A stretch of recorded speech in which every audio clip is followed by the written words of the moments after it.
Good morning, everyone, and welcome to Morning Call. My name is Philip Dobart. I'm president and CEO of the Center for Culinary Culture, home of the Cocktail Collection and Eats, Drinks, TV. And what you're about to see will make its way to Eats, Drinks, TV in short order as an episode of our Morning Call podcast. This is Morning Call Live, so you're seeing it as it happens. My guests today are Katie Brightside. Wave for the folks, Katie. And Sarah Hi. Mangoni. Sarah, there you are. Okay. These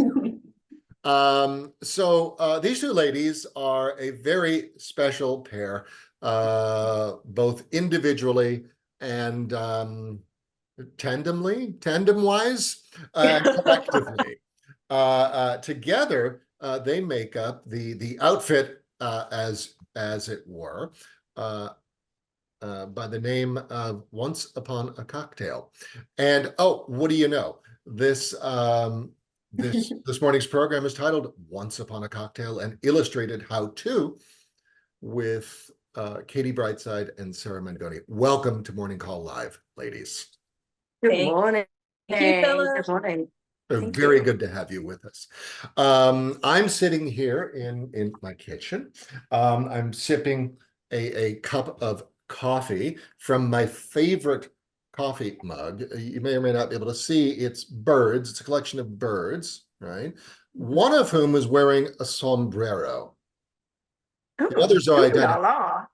And the caption reads, "Juan in a million." You're welcome. This is my favorite mug for a reason, because I'm the king of dad jokes. Anyway, and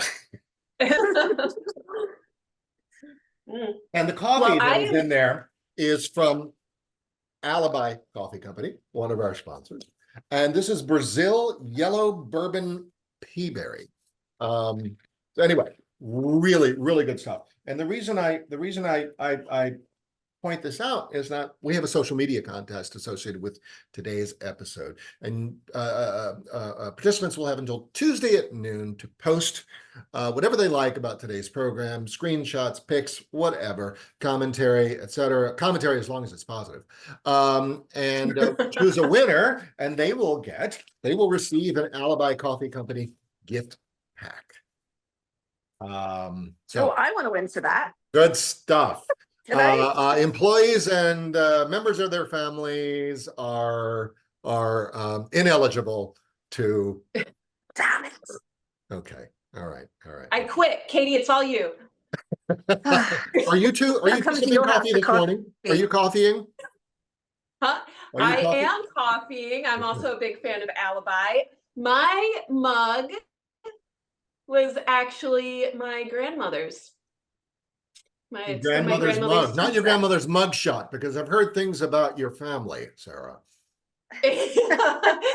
You know, it never went so far as jail. We were pretty friendly with the locals. So. Okay, all right. Oh yeah, no Ma Barker in your lineage. Okay, all right. And Katie, how about you? Sarah, go ahead. Though my great-grandfather did try to sell this grandmother into prostitution. Oh, well, you see, how did that work out? There's a story. Okay, yeah. Very good. And as soon as she realized what was going on, she walked like 2 days back home. Oh, wow. In the Upper Peninsula of Michigan.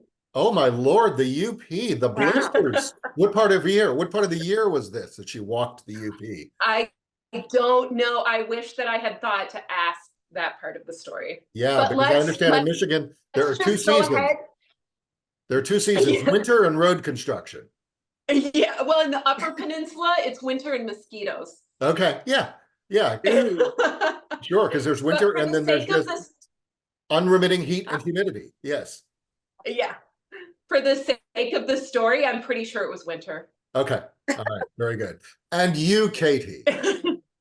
I'm drinking coffee. I'm currently double fisting because what's in the other fist? I had one. Show us the other fist. Show us the other fist. Ta-da! Oh my Lord, you really are. Is it two different coffees? same coffee. Just like I just want to keep going. I just need to wake up this morning. It's Oh, like okay. All yeah. right, very good. And you're clad, you are kimono clad. I am. Okay. Yes. No sombrero. No Juan. No, Me. Juan in a Million. Yes, I'm Juan in a Million. Thank you very much. Sarah, you're coming to us from North Hollywood. I am, And yes, Northwest Katie, Hollywood. Katie, you're coming to us from West Hollywood. Yes, north to the west. How very greater LA of us this morning. And I'm coming to you from West Adams. Anyway, deep in the heart of Los Angeles. So anyway, there's a reason that we have these two lovely ladies with us this morning. I have known Sarah for years. Sarah has served as a drink master at two now of our Touring the Cocktail, our long-running Touring the Cocktail seminar series. And Katie, I met just last fall via Sarah. And I'm very, very glad to know both of you and very glad to have you with us this morning. Katie, we're going to take a bit of a deep dive bio-wise. Not too shallow, well, you know, semi-shallow, but depending on the answers. Katie, talk to us, tell us where you're from.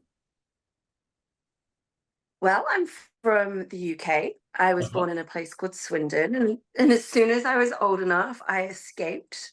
Swindon is like the armpit of the UK, so you know nobody wants a bad smell around them. So I escaped. I'm a fan of Swindon because it's the birthplace of the band XTC. But that's all I'll say about that. That's how I know about Swindon. But I understand where you're coming from, literally and figuratively. Yes.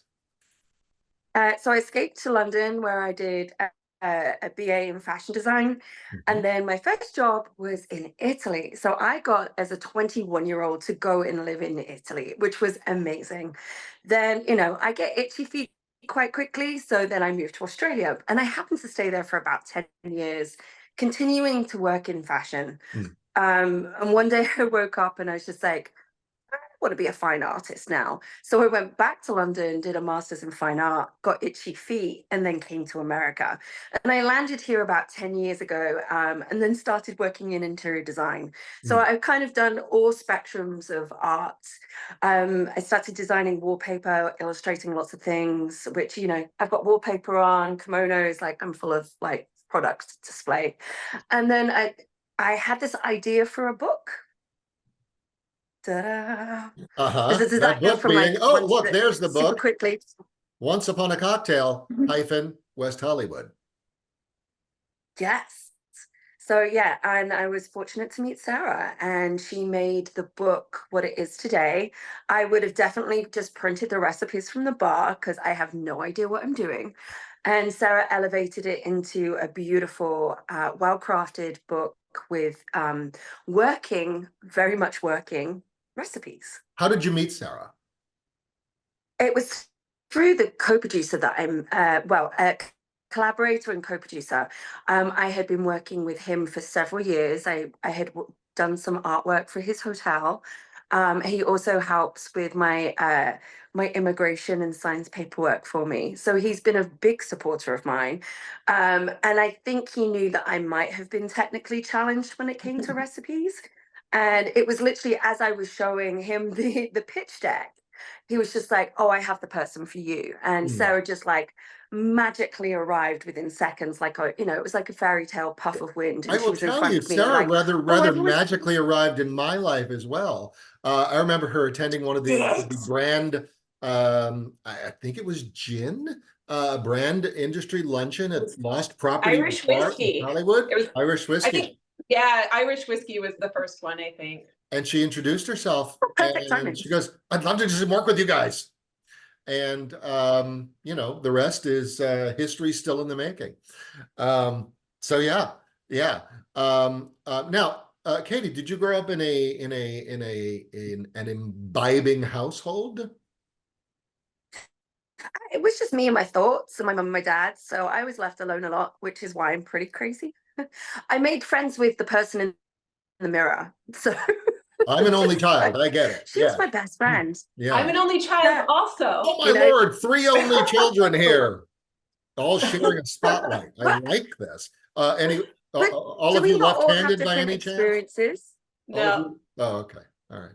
I'm ambidextrous. You're ambidextrous. Double fisting. Okay. Balance in the force. Very good. But did you grow up embedded in any way in drinking culture, in cocktail culture? Or is that something you came to in your adulthood? I know No, legally everyone should come to it in their adulthood. Let's get real here. Okay. Yes, go ahead. A beer drinker. Like, but my parents don't really drink. Yeah, likewise. So none of my family do. Like, it's very, it wasn't part of our life. Yes. Nobody You've was heard of known as Christmas being and a Easter drunk. Catholics. We were Christmas and Easter wine drinkers. Right. Yes. Didn't A bottle came out to accompany the bird or the ham, and that was it. Didn't your family make booze at home? Did you? No. Well, it's funny.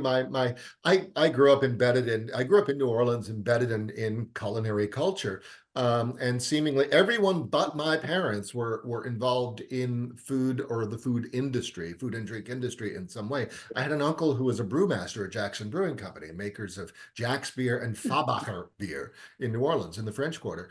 But this home thing, I might have shared this with you, Katie. My paternal grandmother, who grew up on a sugar plantation in Houma, in Acadiana, Southwest Louisiana, she would make berry wine at home. Yeah, she would collect blackberries and dewberries from the backyard, and yeah, she'd make wine at home. Yeah, she wasn't hitting the sauce all the time. Well, rarely. And even when she drank, she wasn't really hitting the sauce, as they say. But yes, indeed, it was a thing. Yeah, in fact, I'd forgotten about that. Thank you for reminding me. Yeah. It's a lovely story. Now, you've lived all over the world. Did you witnessed something of the rise of the craft cocktail, or you witnessed something of the craft cocktail renaissance? Because you would have moved to Australia in about 2000? Yeah, 2002. Okay, Yeah. so that was just about when Australia, well, the major cities anyway, we're starting to see something the way of the craft cocktail renaissance that was reaching those shores. Did you witness that personally? I did. I mean, I still drank beer. I mean, I still do. And I still drink beer, but like, I mean, I appreciated what was happening in the ingredients and being educated. But then I'd come from drinking wine, and I was telling Sarah the story the other day. We used to drink wine like you would do shots. So me and my local friends would sit around drinking wine, and whoever could drink the wine the fastest and turn it upside down then had to, if you lost, you had to drink more wine. So I'd gone from shooting wine to craft cocktails. So it's kind of quite interesting. So I learned how to drink. You come from a mature lot, I see. Yes. So you met Sarah. Dad joke. You met number two. There you go. You met Sarah. So let's turn to Sarah for a bit. Sarah, so good to have you with us this morning. Sarah, where'd you grow up? In Michigan. Where? In Michigan. The Lower Peninsula. The Mitten. The Mitten. The Mitten, yes. Trolls. They call us trolls. Trolls. Okay. Okay. First in Detroit. Okay. And then lovely place, actually. I love Detroit. I also love Detroit very much. But then around the Lansing area. Ah, okay. Yeah, which was my Swindon. Well, hey, at least it wasn't East Lansing, right? I spent a ton of, let me rephrase. I misspent a lot of time in East Lansing as a teenager. All right. Look, no knocks on East Lansing, yada, yada, yada. That's home to Michigan State University, right? That's right. Right. So one of the world's great research universities. So let's agricultural. What's that? Agricultural research. So it's an A&M as well. Mm-hmm. Yeah, very good. So you grew up there, but you're in North Hollywood, so you're in Los Angeles. So there's got to be a lot between the two. Yes, I moved to Chicago. Okay. When I was in my early 20s, and I moved because I was an actor. I was going to say you have acting in your blood. Yeah. I do for years and years. It was my thing. But I had a scholarship to a school in Chicago, so I moved there to go to school. Which one? And then at Roosevelt. I'm sorry? Roosevelt. Yes. Yeah, A good friend of mine, Dennis Rich, ran the arts administration program there for many years. Anyway, please proceed. No kidding. Yes. No kidding. Yeah. So I was a working actor in Chicago, which pays very little. So I was. They were paying you equity, and we all know what that means. Right. So I, a lot of working for footage for my reel. Mm-hmm. Yeah. But I was bartending at the same time. I've been bartending since Michigan. I always thought bartending was really cool. Bartenders were really cool. Cocktails were really cool. So I was bartending, and there came a point in Chicago where I was like, I really like bartending, and I'm really sick of having 2 full-time jobs. Also had a small child at this point. Okay. So I was it was a lot. It was a lot. Okay. And so I decided at that point, I think I am going to be a professional bartender. Mm-hmm. Like, I'm going to stop acting and do this. Mm-hmm. And I did, and I almost immediately, within months, I moved to the bar. I changed jobs, and I moved to the bar where I then was introduced to the then just emerging world of the craft cocktail in Chicago. Met some really great people that gave me kind of a hand up and mentored me, and the rest is Chicago. The rest is the craft cocktail renaissance went from, in the US at least, it migrated from New York to Chicago to Los Angeles. Chicago saw the wave reached Chicago before it reached Los Angeles. So lots of great landmark programs there. Yeah. Indeed. Yeah, and the person who first mentored me, he was coming directly from the Violet Hour. Mm-hmm. Which was sort of like, that was the bar that really launched craft cocktails into like wide awareness in Mm-hmm. Chicago. Uh-huh. So it was really right time, right place. So lucky. So Chicago to LA, was that a direct route? It was, yes, but not for professional reasons. My husband is from here, so we came back. After my son graduated high school, we came to Los Angeles so that we could be close to his mom. Okay. And fun story, the apartment that you see here, yes, this is the apartment that my husband grew up in my Lord. Hollywood. Okay. All right. Yeah. All right. And you don't find Rent it all control, creepy. It's all good. No. Okay. It's mine now. Okay, very good. You've successfully you transitioned, as it were. Yeah. Well, you see my wall of booze, right? I do. The wall of booze. Very nice. Very nice. Can you we're going to talk a bit about your adventures here in LA, but you're going to demonstrate several cocktails for us this morning. I am. Might you do the first one? I would love to. Yeah, let's Very get good. At this point, I want to thank our longstanding sponsor of this series, Melissa's Produce, for supporting the series. And we don't often get to Melissa's Produce provides produce for all of our events, and we don't often get to go on camera with their produce used as garnishes for cocktails or ingredients for cocktails, but today we are. So talk to us about this cocktail. So this first cocktail that I'm doing is called the Dirty Blue, and this is by Melina Meza, who is a force in the cocktail community. She is, and now she's the beverage director at Level 8 downtown. A spectacular new venue. Yes, absolutely. So this is in the book for Olivetta, And what I've put in the mixing glass so far Olivetta was the restaurant inside the Kimpton Lapeer Hotel. No, that was director, Isama. Yes? What's that? That was Isama was the one. All right, my mistake. Olivetta is right across the kind of kitty corner on Melrose. Can I just still... Philip, yeah, she is right. There was a pop-up of Olivetta, and then it became. So during COVID, Olivetta was there. Okay. And then they did the renovation, and then they changed the concept to Isama. So, and then because it was during COVID and nothing could open. I dined there during that pop-up. So I'm right. So no apologies. Okay. You're right. Sorry, Sarah. I'm always right. We have Gorgonzola infused dry vermouth. Okay. And a mixture of Kalamata and Castelvetrano olive brine. Okay. And then Amass vodka. So made right here in LA. And thank you, based here in LA. Amazing female distiller, Morgan McLaughlin.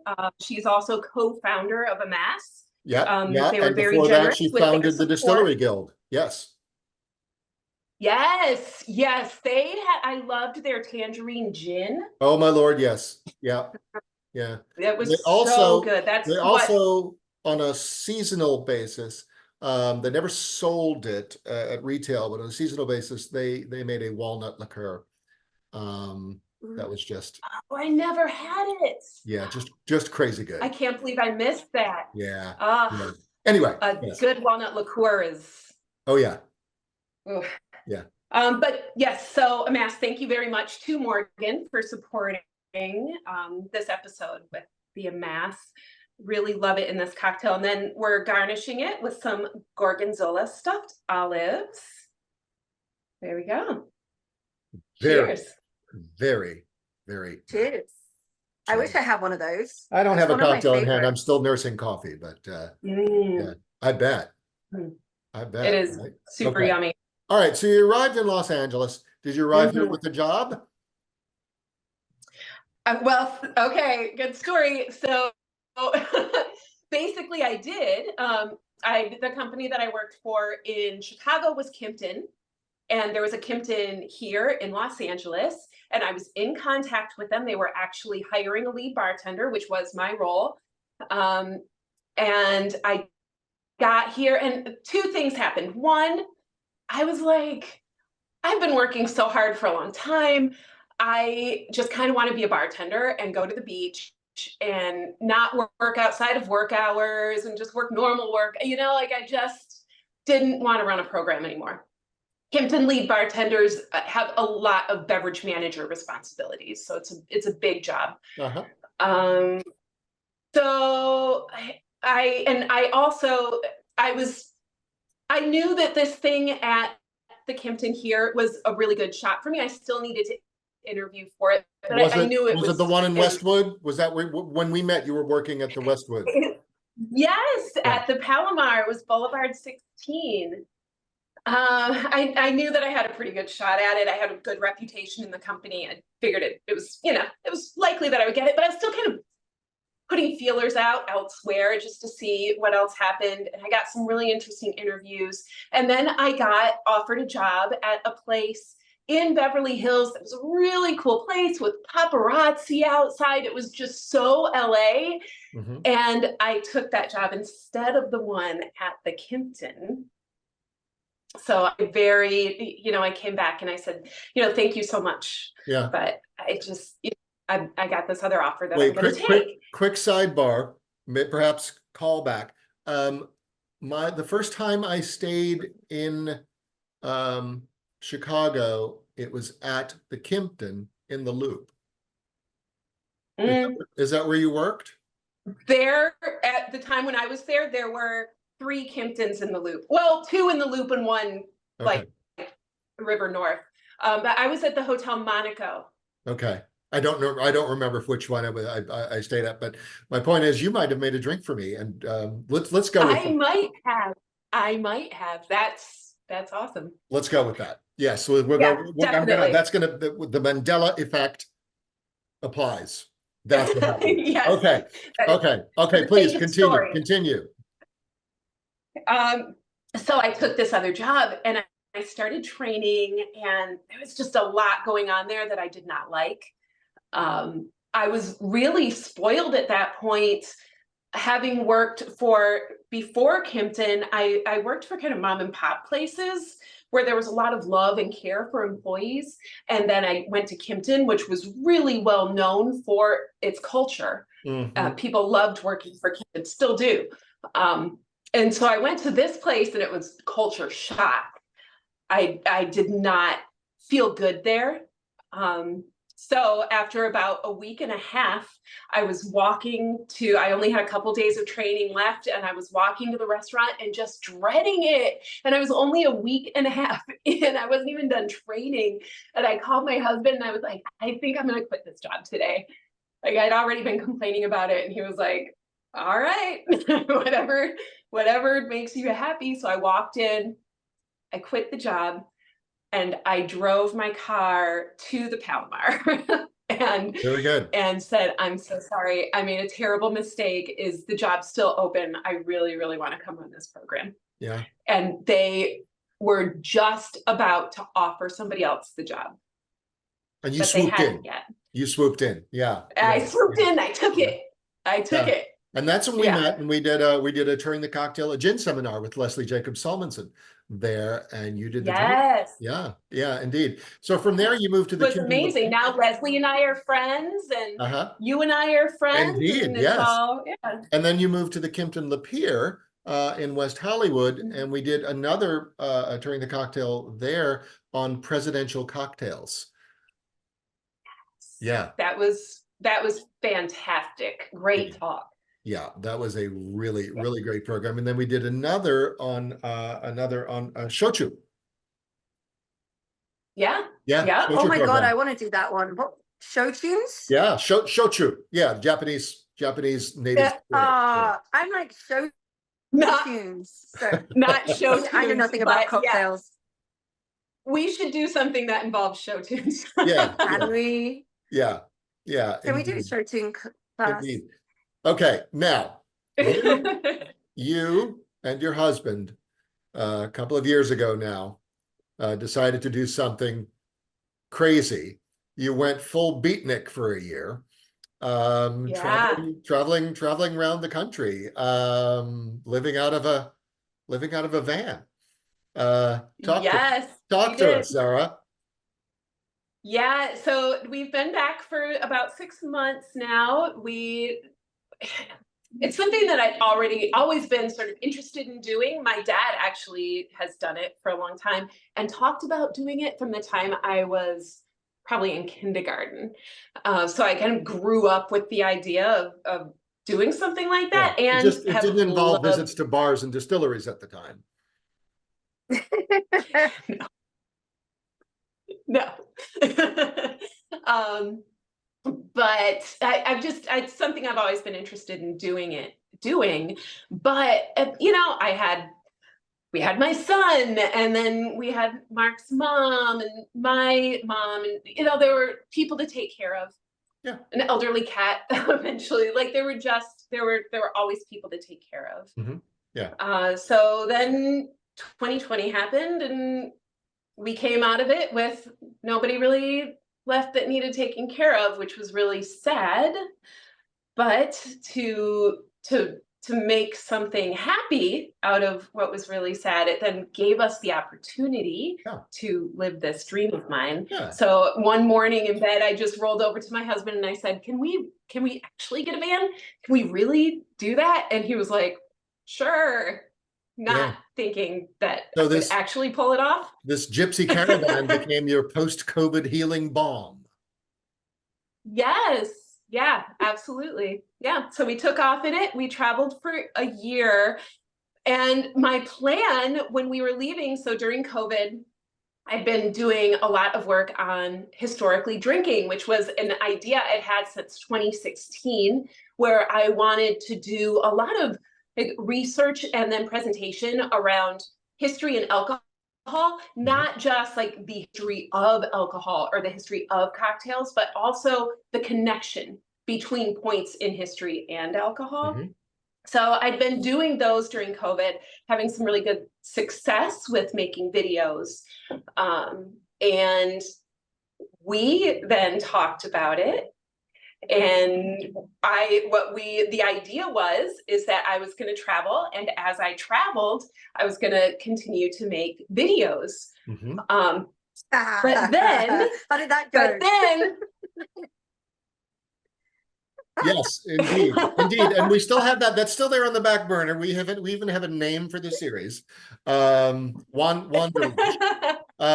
But yes. And I have content. You know, like it's just has been still making it shadowed by the book temporarily. Yeah, temporarily. As discussed. So and I certainly went to plenty of bars. Oh, I bet you did. I hope you did. So Katie, back to you. She referenced a book. Oh, what book? That's a cue. That's your cue. That's your cue. We are segueing into book Genesis, not the book of Genesis, but book Genesis. Tell us Yeah, how this began. I got to look after me. Sorry. That's okay. Yeah, tell us how this began. About 6 years ago, I was doing a lot of menu and restaurant designs, wallpapers, branding, and I illustrated a cocktail menu, and I'm just like, ooh, this is so amazing. Like, I just loved illustrating cocktails. I think for me, cocktails, like I go back to Sex and the City, right? Like I was 21 when that show came out, and I was just like, I was still drinking beer, of course, but there was something about these women going for these cocktails that was so glamorous and so beautiful. And like, I feel like going for a cocktail is a very different experience than going for a beer, right? There were two different conversations there. So I've been working in the realm of fairy tales probably since the dawn of times. I'm obsessed with fairy tales and Disneyland. So I wanted to create this whimsical recipe book. So I started noodling something. It got shelved because paid work came in. And that's what happens every time I end up with spare time. I create another company, which is always what happens. And then we hit COVID, where I get to go back, and due to the fact of immigration, I can't get any funding from the government. I'm complete radio silence because no one's hiring creatives. So I'm broke at home, but I've got all these unfinished projects. So then I start finishing a pitch deck, what became the pitch deck of Once Upon a Cocktail. So it's been 6 years in the making, and I started pitching the idea around, and initially I went to just one particular brand after another, thinking that they could help fund it. And in the end, my co-producer was just like, hey, we could get this funded by multiple sources, which actually ended up being the benefit of this book, because there's no bias. There's no bias towards a brand. There's no dictatorship of, we have to put this in with this place, which then gave Sarah all this freedom. Obviously, with the scope of the book, it's been curated, so we've tried to not repeat ourselves, because being West Hollywood, most people drink, highballs or margaritas. So it would have been a book about margaritas in West Hollywood, but Sarah went around, and that's the demo. Those are the demos, drinks of choice. Yes. Oh yeah. So it became a book about drinking than cocktails, because it became a book about people and the bartenders and the restaurants and the history. So it's basically a fairy tale story of West Hollywood and a love letter. So it became much more by the introduction of people and Sarah and I collaborating. So it takes an idea, but it takes 2 heads or 3 heads to it become the monster that it became. And there's over 850 illustrations in it, because it's me. I'm a bit batshit crazy. That's prodigious. But without the crazy gene, like these projects don't happen. Like there was just me and Sarah and a couple of friends that helped edit. You know, it was very much a team effort. But without the lunacy, you know, and the attention to detail, these projects never get off the ground. So we are yeah. And speaking of getting it off the ground, once it was published, you're still in the midst of it. You've engaged in quite the promotional campaign. The number of events you've done promoting the book has just been, well, unreal is an easy and absolutely accurate word.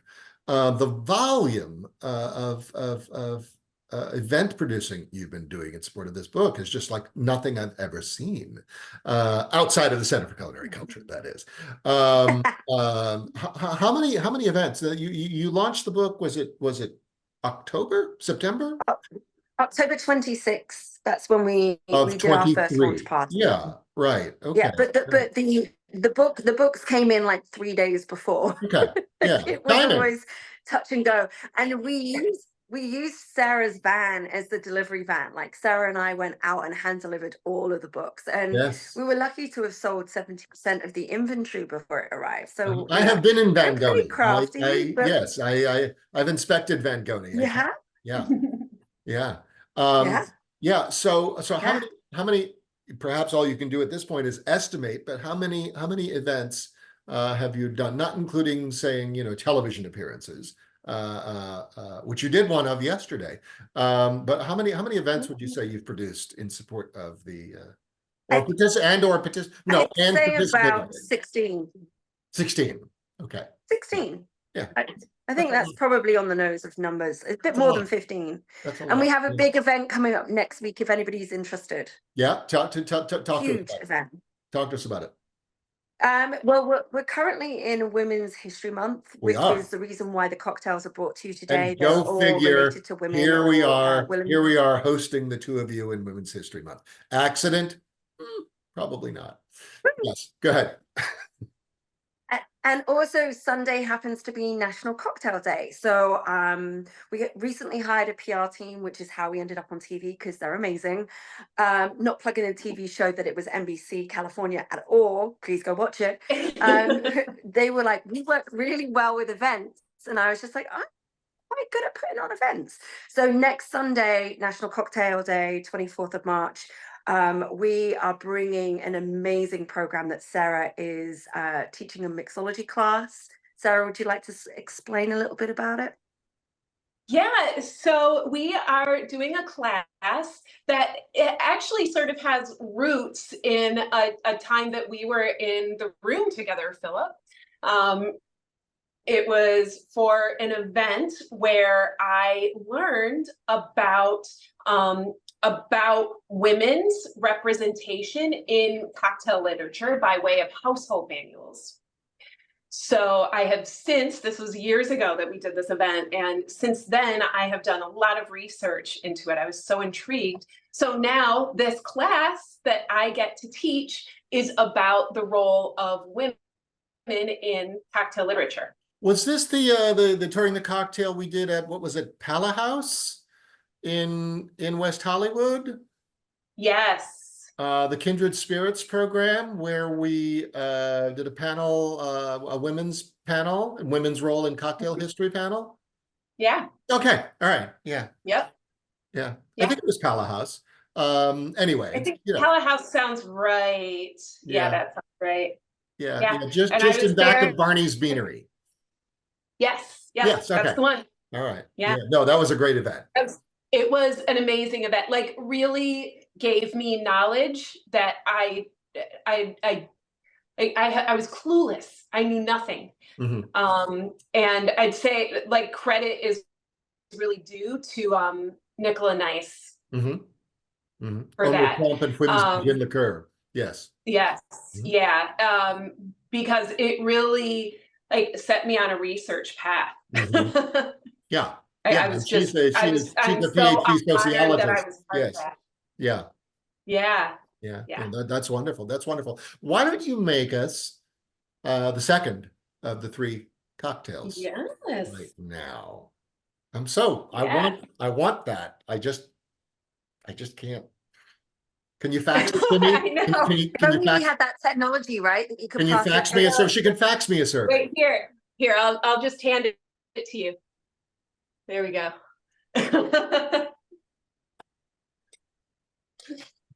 Okay, so the next cocktail, this is the Soulmate. And this Courtesy is by Naomi Schimek, my old dear friend Naomi Schimek. yes, another female force to be reckoned with in the LA bartender community. I have actually been one of the OGs. Yes, I have been a huge admirer of hers since I first got to LA and went to the Spare Room for the first time. That's where we met. That program just blew my mind. She was incredible. Yeah, so Katie can tell you I was really over the moon to have her in the book. I was very, very honored. So what I've put in the tin so far for the Soulmate is some fresh lemon juice, squeezed this morning, and some from Melissa's Produce lemons, by any chance? Yes. Melissa's Produce lemons, yes, and some bay laurel syrup. This syrup is made with California Bay specifically. So California Bay has a little bit different look than the bay that you're used to probably cooking with. It's a little longer and it has a much stronger flavor. So Naomi using that specific bay to make a syrup was a really smart idea because more flavor comes through. But also we are using Amass Gin. Again, Morgan McLaughlin. This stuff blew my mind when I first tasted it. One of the ingredients is California Bay. So Naomi's doing a really good job reflecting the ingredients of her base spirit in this cocktail. And what I really loved about this drink when Katie and I went and tried it was that, some of the most enduring cocktails are the most simple. And this cocktail is in that sort of frame. It just has these 3 ingredients, which makes it sound very simple, but it has such complexity of flavor. It's just easy and beautiful and elegant. I was really impressed by this drink when we tried it. Yeah. We should be clapping, Katie. Oh. Are we supposed to be silently clapping? It's a thing. At any cocktail competition, when someone goes to shake, the crowd goes. Oh, really? Yeah.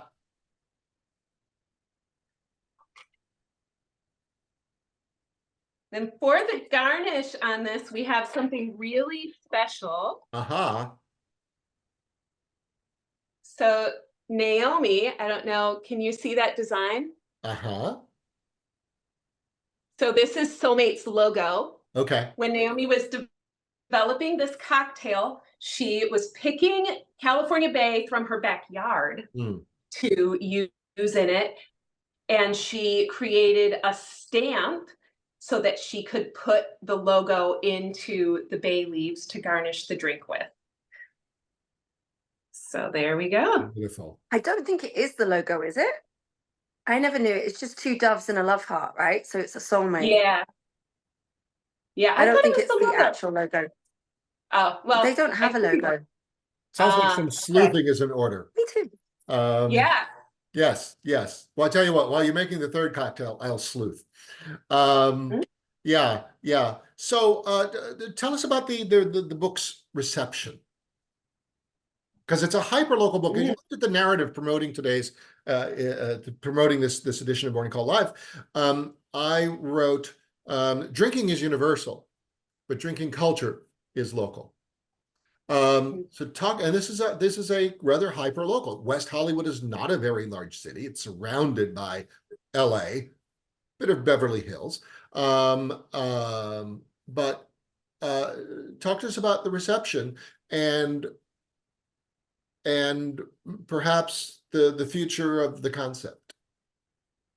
Go. I would love to talk a little bit about the reception and then maybe turn it over to Katie, because this has really excited me. West Hollywood is such an iconic place. You know, West Hollywood is not just a corner of the world that is only known within itself. Right. And it's a new city. It wasn't incorporated. It was unincorporated LA County until the mid 80s.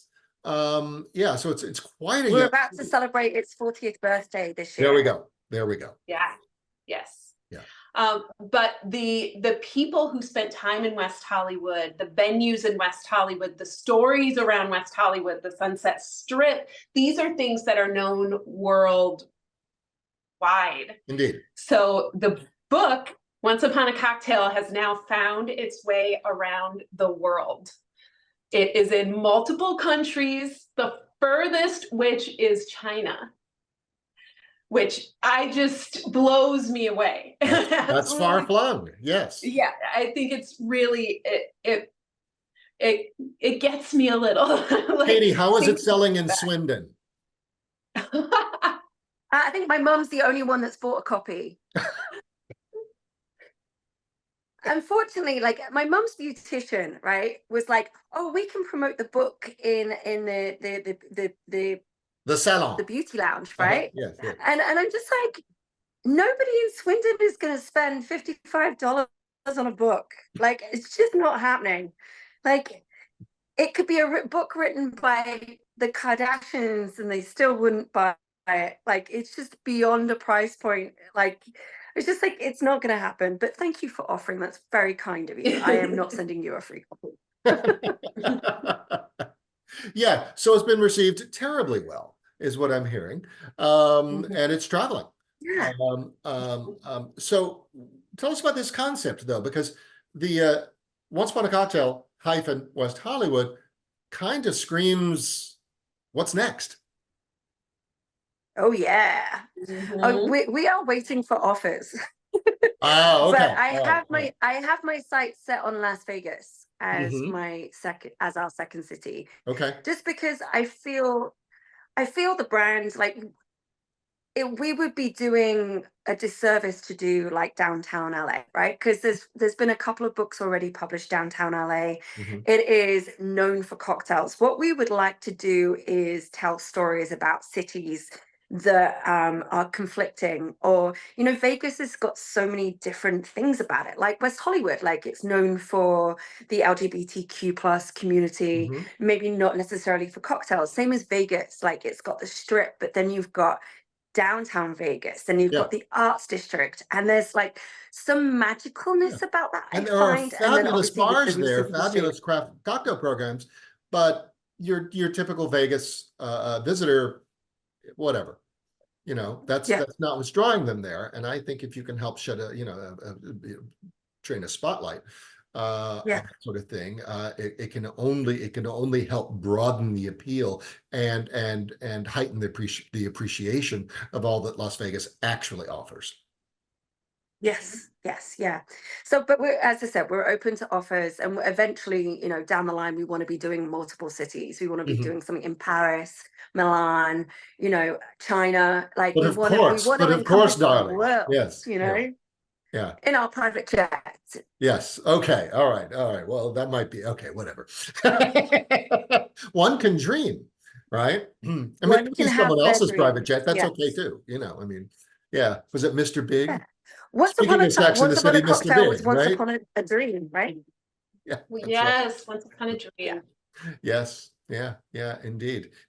Okay. So we've one more cocktail that we're gonna get into. We do. Here, can I hand this one to you? Yes, please. Here we go. Okay. There you go. All right. Poof, it's enjoy. Gone. Poof, it's gone. Already done. Okay, so this one we did, as we mentioned, we wanted to, because it's Women's History Month, we really wanted to kind of drill down on women created cocktails and products. But we got a little bit, as Katie would say, cheeky with this last one. So this is going to be from Hamburger Mary's, and it's their Bellini. So Women's History Month encompasses all women, right? Indeed, yes. Okay.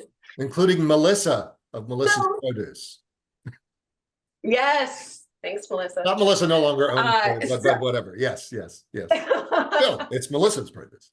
Well, thank you, Melissa, for creating a great company that we can get such incredible produce from, much of which is organic. Indeed.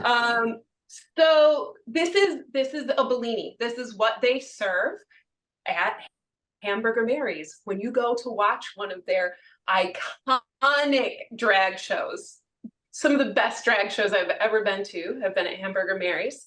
You can order a Bellini in a boot like this and sip from the cup. So that's what's in the I want to book. counter you here. The best. A lot of people know that I was a professional opera singer once upon a time. In my first career, the best drag show was me singing the Queen of Hearts in an operatic adaptation of Alice in Wonderland. Okay, go back to the cocktail. Well, would you like to do a rendition? I'm sorry. Would you like to do a rendition? I'm good. I'd love to see that now. That was a long time ago. Yes. Well, so I was going to say, to respond to that, really, if you want to convince me that was better than some of the drag shows I've seen at Hamburger Mary's, you're going to have to reprise the role. Happy to. If you can find the costume, yeah. Go right ahead. Yeah. So this is a great, easy recipe. We're using Liquid Alchemist peach syrup, and thank you, Liquid Alchemist, for providing this. Great, and I'm actually doubling the great products. They use all fresh ingredients and manage to make them pretty shelf stable without putting in a bunch of artificial stuff. Just flipping fantastic. Liquid Alchemist, by the way, is introducing a falernum this summer. Oh, that's interesting. That's really interesting. What's a falernum? Indeed. What is it? Katie, I'll let you field it. Sarah? Sarah, I'll let you field it. So falernum was an ingredient. Well, I mean, it is still an ingredient, but during the tiki craze, it was a very popular ingredient to use. It's basically a simple syrup that has lime and spices, and then is fortified with some rum. I think it's the simplest way to think about it. And it can be. Historically, it comes out of the Caribbean, and it is chock-a-block with herbs and spices. And it is thick. I mean, literally thick with herbs and spices, and it really explodes on the palate. And there are drinks without which you just cannot make it. It's historically green. There's also a golden edition of it that features ginger. Yum. Yeah, and there's a golden one made by the Bitter Truth out of Germany. And it is. I have not had that. Oh, it is out of sight good. Not had it. So this cup comes with this amazing boot cup.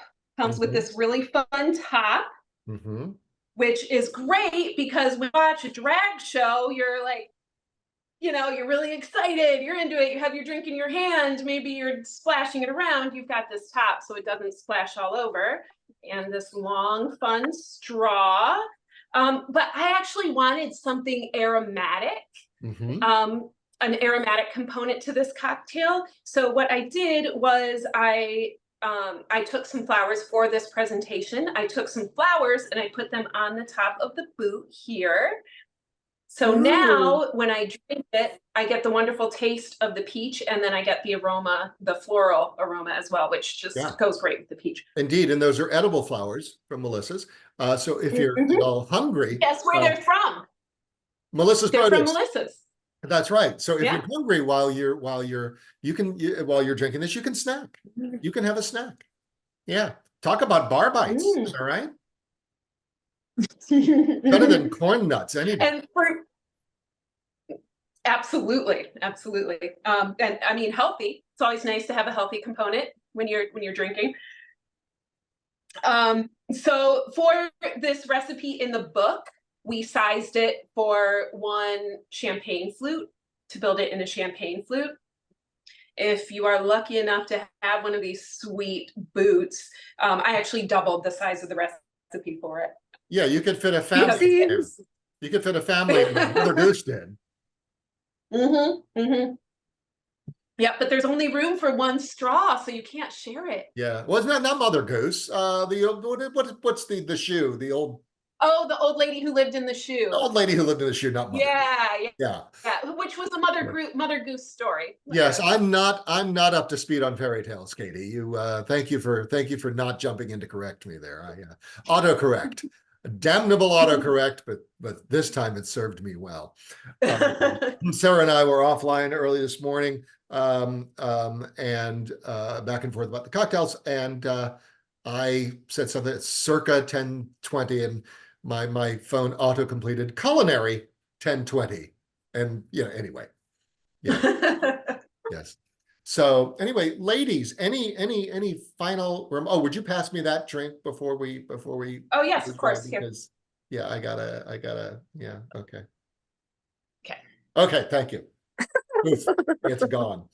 Anyway, ladies, this has been delightful. I want to cover with our audience first again, Alibi Coffee Company. You post on social media about what a fabulous time you had today on Morning Call Live. You could win an Alibi Coffee Company gift pack. You have until Tuesday at noon to post. You received an email this morning with all of the handles and hashtags.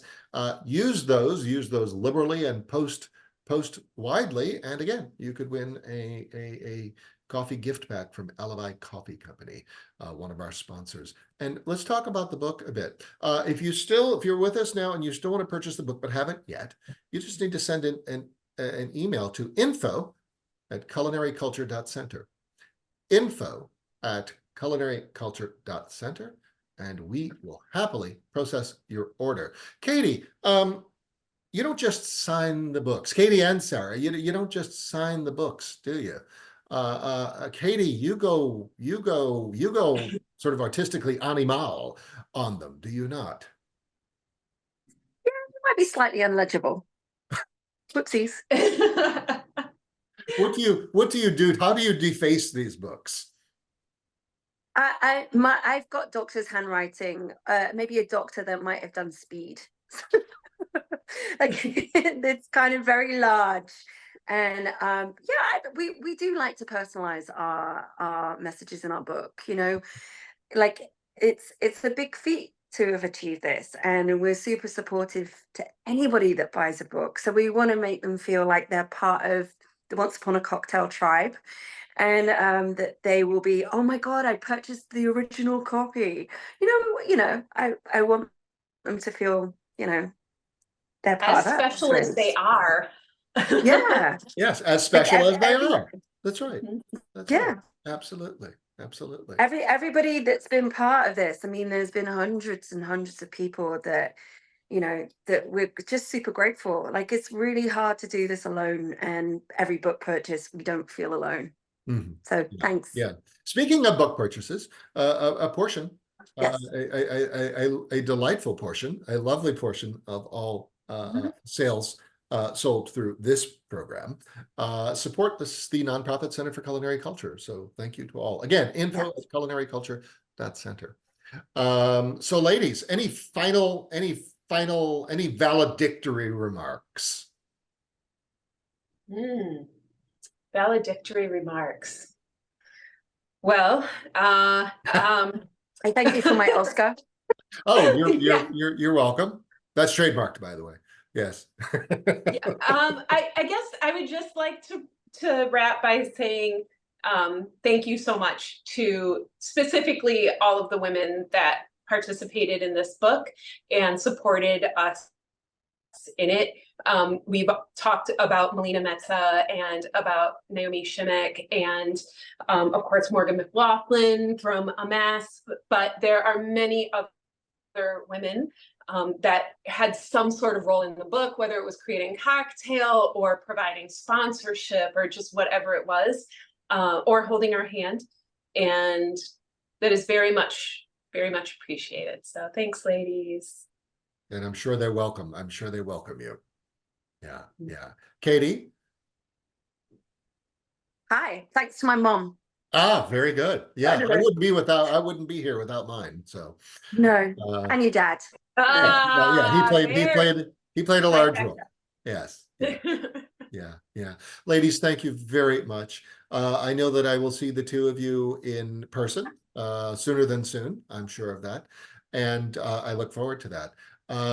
We have other things cooking, and the public will learn of those in due time. Ladies, thank you all very much. This has been delightful. Thank you to everyone who joined us this morning. We will see you again soon as well, I hope. We're going to sign off now. Again, follow our newsletter, the Center for Culinary Culture newsletter. We do live programming all over Greater Los Angeles, now and again in other cities as well. And of course, a great deal online, including a lot of media through culinary media through Eat Drinks TV. Thank you all very, very much. Participate in the social media contest and win an Alabama Coffee Company gift pack. That's all I got. Thank you, ladies, so very much for joining us this morning, and to all who joined us from near and far. Cheers. Adios.